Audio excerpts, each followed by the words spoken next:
Hearing terrifying cries, filling the night's darkness with violent, echoing chaos, I put my head under a pillow. Arrows took the last breath away from the night watch and silenced the guards. The silent northern blue-tattooed raiding Celts, skillfully scaling the hamlet's wooded defenses and breaching the defenses, were now howling for blood. Swinging, flashing silver blades struck the heart of my community. Now howling and screaming, the violators charged, kicking in doors, entering, and ending the lives of families stumbling from their last slumbering movements. Oozing blood flowing from the living signaled the ending of the conscious existence. Final screams and gurgling from surprised, gaping mouths signaled their ending. They had no chance. The burning hamlet on Priory Hill sent flaming fingers upwards. Rejecting clouds lit up an image of Bedlam and hell. Grabbing my hands, with the tattooed raiders storming up the stairs, Leaf and Magnus were lowering me out of the window. The old world was ending. Capturing Gaida and dragging her away, they torched the wooden house and cremated the bodies. These are the worst scenes from the nightmares haunting my early life. May you never experience the miasmas from hell-shallow infernos of the burning stench of human flesh and panicking, baying animals escaping flaming barns. Stumbling along a hidden forest path with night birds guiding and flanking our paths to safety, a parliament of tawny owls scouted the escape route. Bats' sonic screeching helped by spotting hazards and fallen trees. A chorus of hooting was guiding the fleeing refugees. Silent, sure-footed roe deer guarding the flanks helped by propping us up, stopping us from falling. Away to the northwest, on Priory Hill, evil skies still reflected the evil raiders' deeds, angry red and yellow flames reflected against the clouds. At the end of the escapade from the raiders, the trooping deer, who had been skillfully and quietly escorting my frail party, led us into a secret hunting lodge hidden high in the foothills of the fabled Tabletop Mountains. Dense thickets, fast-flowing rivers and small lakes guarded the refuge. Only the best and fittest survived here. Eagles and birds of prey, carrying out high-level reconnaissance from the skies, were searching, scanning, and circling the hidden refuge for signs of approach from the marauding kidnappers.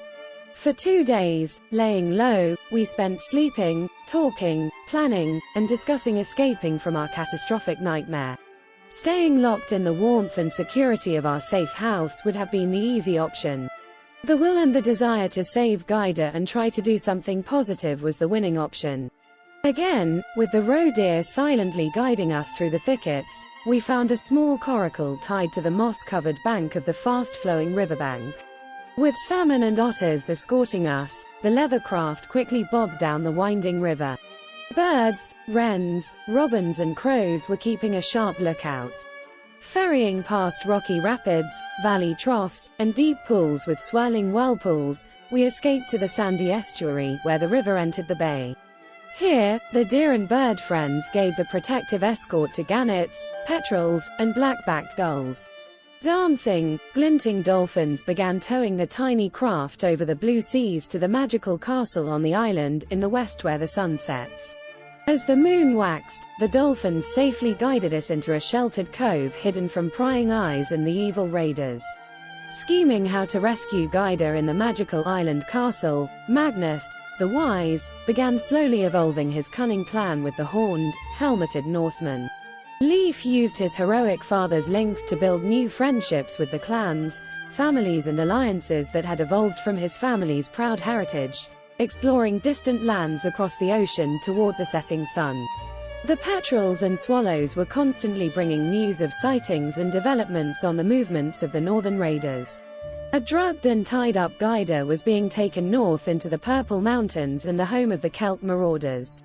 Circling high over the hill route to the northern Purple Mountains, buzzards following the raiders constantly informed of the raiders' movement. Thinking, working hard, and mapping out the information, Magnus was developing a courageous plan to save Gaida. He was delegating duties and tasks in the briefing for the raid to save Gaida. Whales and dolphins for aiding the rescue party across the blue seas and into the sandy estuary.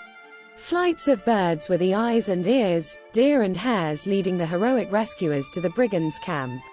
tawny owls coordinating the rescue, hooting as dawn broke, secretly scouting the approach route to the brigands' den.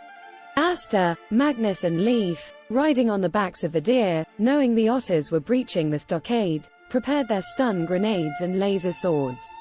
Creeping through the silent, sleeping enemy den with snoring Celts, quietly waking a trembling Guider, Leaf treading silently led the brave raiders to the safety of the surrounding forest. The animal friends, escorting the rescuers, gave no clues Otto the drunken Celts.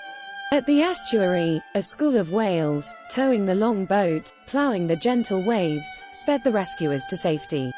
Guider, crying, laughing, speaking, told the party of her ordeal when the golden eagle landed on the balcony and told how the Celts, fighting a losing battle with the forest animals, were being driven out of their mountain dens.